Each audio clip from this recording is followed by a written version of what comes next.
تو آج کا جو ہمارا موضوع ہے وہ ہے جدیدیت، یعنی کہ جدیدیت کیا ہے، اس کا جدیدیت کا پس منظر، اس کے بعد جدیدیت کا مفہوم، دیگر ادبی دبستان سے جدیدیت کا تعلق، ادب پر جدیدیت کے اثرات، جدیدیت کی خصوصیات، اردو ادب میں جدیدیت کا ارتقاء، جدیدیت بطور ادبی تحریک، اور آخر میں ہم جدیدیت کے نظریات پر بحث کریں گے۔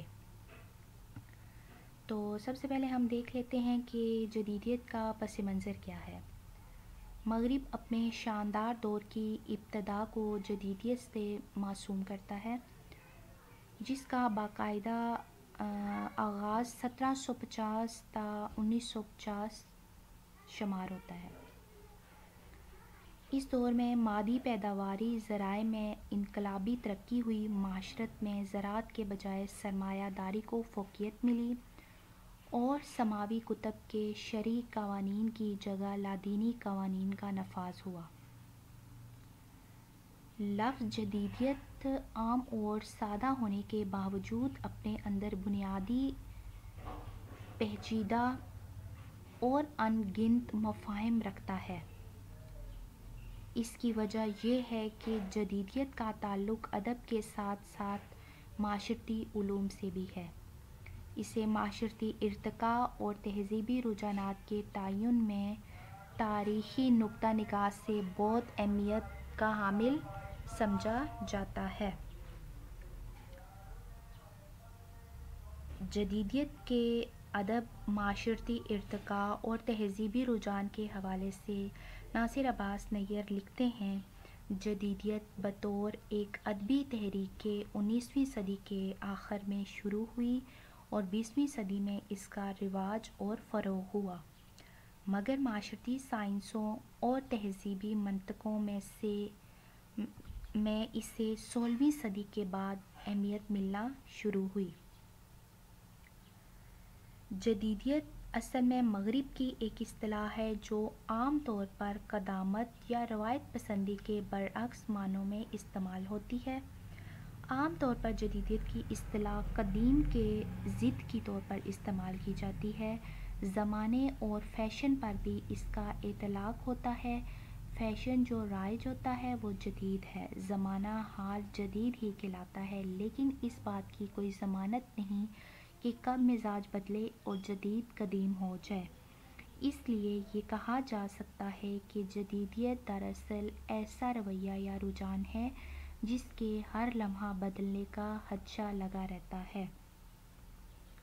اگر جدیدیت کے مفہوم کے حوالے سے بات کی جائے تو جدیدیت اصل میں مغرب کی ایک اصطلاح ہے جو عام طور پر قدامت یا روایت پسندی کے برعکس معنوں میں استعمال ہوتی ہے۔ وقت کے ساتھ ساتھ اس کے مفہوم میں مزید پہلو شامل ہوتے گئے۔ روشن خیالی کا تصور بھی اسی سلسلے کی ایک اہم کڑی ہے۔ تو جدیدیت کی تعریف بھی دیکھ لیتے ہیں۔ ڈاکٹر وزیر آغا کے مطابق جدیدیت ایک خالص ادبی تحریک ہے، ایک وسیع اور کشادہ تحریک جس میں سماجی شعور کے علاوہ روحانی ارتقاء، تہذیبی نکھار اور تخلیقی سطح بھی شامل ہے۔ اس کے بعد ہم دیکھتے ہیں کہ دیگر ادبی دبستان سے جدیدیت کا کیا تعلق ہے۔ جدیدیت کی تحریک کا خمار جمالیاتی، رومانوی اور نفسیاتی دبستان ہائے ادب و فن سے اٹھا ہے۔ احساس، تخیل، وجدان اور احساساتی ادراک جیسے بنیادی ادبی و فنی عناصر کو ان دبستانوں کے تنقیدی مباحث نے ایک خاص نظریہ فراہم کیا ہے۔ جدیدیت کا تعلق جو ہے وہ طرز احساس سے ہے۔ جدیدیت تکنیک اور فن کی مہارتوں میں جدت کے بجائے زیادہ تر خیالات و افکار سے تعلق رکھتی ہے۔ اس کا تعلق طرز احساس سے ہے، وہ طرز احساس جس کی وجہ سے ادیب حال کے معاملات کے ساتھ ساتھ مستقبل بینی سے بھی کام لیتا ہے۔ جدیدیت ایک الگ اور منفرد انداز میں سوچنے کا نام ہے، روایتی خیالات و افکار سے بغاوت ہے۔ اچھا جی، تو جدیدیت کا جو مرکز و محور ہے وہ انسان کی ذات ہے، وہی انسان جو شروع سے مختلف مسائل میں گرفتار ہے، جس نے پوری زندگی کا بوجھ اپنے کندھوں پر اٹھایا ہے، مگر جدیدیت اسے نئے انداز میں دیکھتی ہے اور ایک نئے طرز فکر سے اس کے بارے میں سوچتی ہے۔ پھر ہم دیکھیں گے کہ اردو ادب پر جدیدیت کے اثرات، یعنی کہ اردو ادب پر جدیدیت کے کیا اثرات ہوئے۔ اس تحریک یا رجحان نے تمام تخلیقی فنون جس میں شاعری، افسانہ، ڈرامہ، موسیقی، مصوری اور فن تعمیر پر گہرے اثرات مرتب کیے ہیں۔ اردو ادب پر جن تحریکات نے اثر ڈالا ان میں جدیدیت کی تحریک کو بنیادی طور پر سنگ میل کی حیثیت حاصل ہے، اور یہ بات کسی ثبوت کی محتاج نہیں۔ کوئی بھی زبان کا ادب اپنے دور کا عکاس ہوتا ہے، چاہے وہ شاعری ہو یا نثر، اور اگر یہ کہا جائے کہ اس دور کے سیاسی، سماجی، معاشی اور تاریخی واقعات ادبی تخلیقات کے محرک ہوتے ہیں تو بے جانا ہوگا۔ اس کے بعد ہمارے پاس ہے کہ جدیدیت کی خصوصیات کیا ہیں۔ جدیدیت کی خصوصیات میں حقیقت پسندی ہے، اجتماعیت ہے، سست رو معاشرے کے خلاف ہیت، بناوٹ سے زیادہ خیالات و افکار کو ترجیح دینا، اس کے علاوہ معاشرتی و انسانی مسائل کی عکاسی۔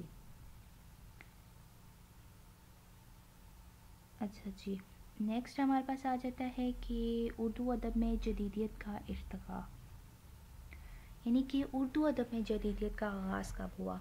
اردو ادب میں بھی جدیدیت کی تحریک مغرب سے متاثر ہو کر شروع ہوئی۔ اس تحریک کو وجودیت اور سرریلسٹ کے فلسفہ نے متاثر کیا۔ یہ تحریکی رجحان چونکہ ایک ایسے وقت میں پروان چڑھ رہا تھا جب ترقی پسند تحریک اپنے عروج پر تھی، اور ساتھ ہی جنگ آزادی کی انقلابی تحریک اور قیام پاکستان اور دو قومی نظریہ سے عام آدمی فکر مند نظر آتا تھا۔ اور اردو ادب میں جدیدیت کے ارتقاء کے حوالے سے ڈاکٹر منور احمد رقم طراز ہیں، وہ لکھتے ہیں کہ اور جہاں تک ادب کا تعلق ہے تو جدیدیت نے طے شدہ قوانین، روایات اور رسم و رواج کے خلاف بغاوت کر کے کائنات میں انسان کی موجودہ حالت اور افعال و کردار کو مختلف قسم کے تجربات کی شکل میں دیکھنے کا نام ہے۔ پھر ہم دیکھتے ہیں کہ جدیدیت بطور ادبی تحریک، جدیدیت کے ادب معاشرتی ارتقاء اور تہذیبی رجحانات سے تعلق کے حوالے سے ناصر عباس نیر لکھتے ہیں، جدیدیت بطور ایک ادبی تحریک کے 19ویں صدی کے آخر میں شروع ہوئی اور 20ویں صدی میں اس کا رواج اور فروغ ہوا، مگر معاشرتی سائنسوں اور تہذیبی منطقوں میں اسے 16ویں صدی کے بعد اہمیت ملنا شروع ہوئی۔ اس کے بعد ہم دیکھیں گے کہ جدیدیت کے جو ہے نا وہ نظریات کیا ہیں۔ تو جدیدیت کا ایک نظریہ یہ ہے کہ ادب اظہار ذات ہے، فنکار کو اظہار کی پوری آزادی ہے۔ اس کے بعد جدیدیت نے فن پارے میں نظم و ضبط، درجہ بندی، منصوبہ بندی، خاکہ پسند اور نقشہ جاتی نیز نظام مراتب پر توجہ دلائی ہے۔ اس کے علاوہ جدیدیت علم معنی اور علم بیان پر بہت زور دیتی ہے۔ اس کے علاوہ ادب میں تخلیق یعنی کریشن سے جدیدیت کا بہت قریبی رشتہ ہے، اور وہ تخلیق میں یعنی کلیت کی حمایت کرتے ہیں۔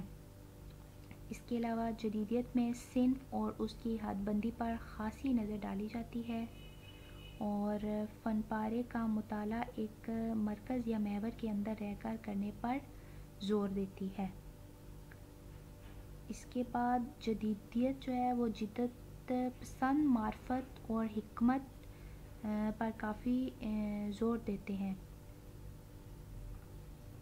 اس کے علاوہ سماجی کلچر بھی جو ہے وہ جدیدیت کا ایک اہم پہلو ہے۔ ٹیکنالوجی، بیوروکریسی اور اکثریت جدیدیت کی نمایاں اداراتی خصوصیات میں شہرت کی حامل ہیں۔